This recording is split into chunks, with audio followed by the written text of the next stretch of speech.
পরিপ্রেক্ষিতে আমরা যে পরিবর্তনটা চেয়েছিলাম, আমরা যে নতুন রাজনৈতিক বন্দোবস্তের কথা বলেছিলাম, সেটা তো এটা না, এবং এটাকেই তো আমরা বদলাতে চেয়েছিলাম।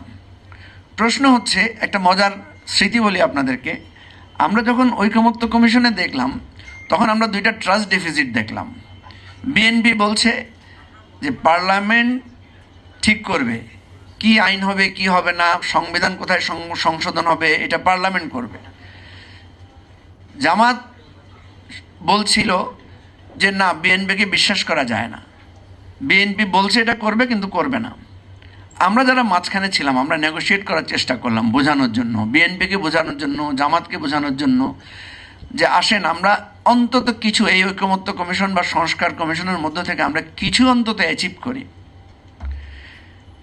অনেক আমরা মিটিংয়ের বাইরেও অনেক আলোচনা করেছি। আমার এখনও মনে পড়ে যে একটা জায়গায় এসে আমরা আউট অফ দি মিটিং আলোচনা করলাম যে অন্তত একটা সংস্কারের জন্য যদি বিএনপিকে রাজি করানো যায়, আপার হাউসটাতে যদি আমরা ভোটের পিয়ারটা করতে পারি, তাহলে অন্তত আপার হাউসটা একটা ভাইব্রেন্ট আপার হাউস হবে। পার্লামেন্টে একচ্ছত্র, যেটা রুবিয়াপা বলছিলেন, যে 2/3 মেজরিটির বলে যদিও সে লোয়ার হাউসকে সে মানে কোনো না কোনোভাবে ম্যানিপুলেট করে, আপার হাউসটা অন্তত যদি ভাইব্রেন্ট থাকে তাহলে আমাদের ডেমোক্রেসিটা কিছুটা, জনগণ এখানে কিছুটা সান্ত্বনা পাবে। একবার আমরা সবাই মিলে আউট অফ মিটিং বসলাম, বসার পরে চিন্তা করলাম যে আসেন বিএনপিকে শুধু আমরা একটা মানতে বলি, আরগুলার ব্যাপারে আমরা না হয় নেগোশিয়েট করবো। আরগুলো কি? ধরেন তত্ত্বাবধায়ক সরকারের ব্যাপারে বিএনপি 5th of 6th লেয়ারে গিয়ে বলছে যে সেখানে পার্লামেন্টে ঠিক করবে তত্ত্বাবধায়ক সরকারের প্রধান কে হবে। আমরা দেখছি যে যেহেতু এরকম একটা ক্লজ যদি 4th বা 5th লেয়ারে থাকে, তাহলে 1, 2, 3, 4-এর যে অপশনগুলো আছে এগুলো সবগুলোকে ফেল করিয়ে দিয়ে আলটিমেটলি ওই জায়গায় যাবে। তার মানে আমরা আসলে তত্ত্বাবধায়ক সরকার পাচ্ছি না।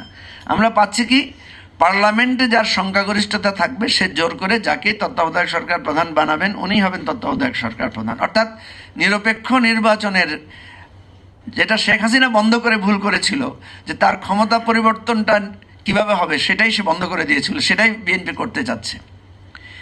এখানে পর্যন্ত আমরা একটু ছাড় দিতে কিছুটা সম্মত হলাম যে অন্তত আপার হাউসটা যদি বিএনপি রাজি হয়।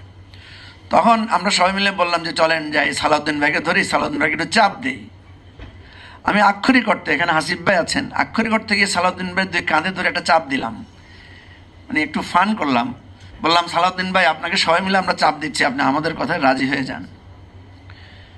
কিন্তু আমরা দেখলাম যে বিএনপি প্রথম থেকে যে কথাই ছিল এখনও পার্লামেন্টে দাঁড়িয়ে সে একই কথাই বলছে, এবং এই মার প্যাচ দিয়েই আসলে তারা যেটা চাচ্ছে। সালাউদ্দিন ভাই আমাকে বহুবার বলেছেন, আলাদা করে বলেছেন, দেখো তোমরা তো কখনো সরকারে যাও নাই, সরকার চালাও নাই, তোমরা সরকারের ক্ষমতা কমায় ফেলতে চাচ্ছ। সরকার ক্ষমতা কমাইলে সরকার কিভাবে প্লে করবে?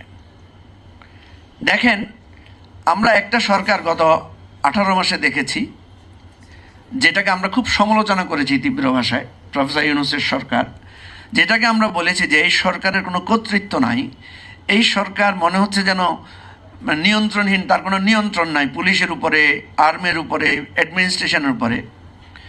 কিন্তু দেখবেন অদূর ভবিষ্যতে মানুষ বলতে শুরু করবে যে এই সরকারের কাছে অন্তত কিছুটা জনগণের স্পেস ছিল, অন্তত মানুষ এম্পাওয়ার্ড ফিল করেছে যে আমার একটা কথা বলার অধিকার আছে। এখন তো বিএনপি ছাড়া কারো কোনো অধিকার থাকবে না, যেটা আওয়ামী লীগের আমলে ছিল।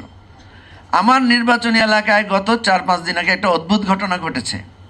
সেই ঘটনাটা কি, ছাত্র দলের একটা কলেজের সভাপতির বাড়িতে যুব দলের নেতারা গিয়ে আগুন ধরিয়ে দিয়েছে। ইন্টারেস্টিং ঘটনা। ঘটনাটা কি? ঘটনা হচ্ছে স্থানীয় মাটি কাটা নিয়ে তাদের মধ্যে একটা সংঘাত। তাহলে এক্ষুনি আমরা দেখছি যে অন্য প্রতিদ্বন্দ্বীরা নির্যাতিত হবে কোত্থেকে? নিজের দলের লোকেরাই নিজের দলের হাতে নির্যাতিত হওয়া শুরু করেছে।